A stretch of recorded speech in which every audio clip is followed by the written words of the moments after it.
আমার অনেক খিদে লেগেছিল, তাই জন্য আমি জঙ্গলের মধ্যে, এগুলোকে বলা হয় কেঁচো, আমি কেঁচো খুঁজতে লাগি, কারণ এই কেঁচোদের মধ্যে অনেক পরিমাণে পুষ্টি আছে। অনেকক্ষণ ধরে খোঁজাখুঁজির পর কিছু কেঁচো পেয়ে গেলাম। এই যে দেখুন, এই কেঁচোগুলো সাধারণত মাটিতে ক্রোমাটিন থাকায় এটার ভিতরে অনেক প্রচুর পরিমাণে ক্যালোরি থাকে, তাই জন্য আমি বেশ কিছুক্ষণ ধরে খুঁড়তে অনেক হাঁপিয়েও পড়লাম। অবশেষে আমি অনেকগুলো কেঁচো পেয়ে গেলাম।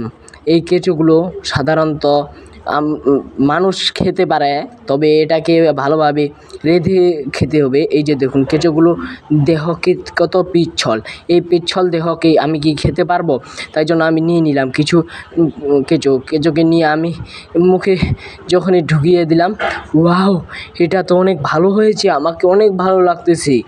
তো এগুলো তো আমার জিভের মধ্যে চলে যাচ্ছে, আমি এরকম করতেছি, ওই সাথে সাথে আমার মুখে চলে যাচ্ছে। আপনারা তো আমার এই খাওয়া দেখে লাইক করে দিতে পারেন, চ্যানেলটিকে তো সাবস্ক্রাইব করতে পারেন। তখন আমি সেখান থেকে চলে গেলাম আবার আমার জঙ্গলের উদ্দেশ্যে।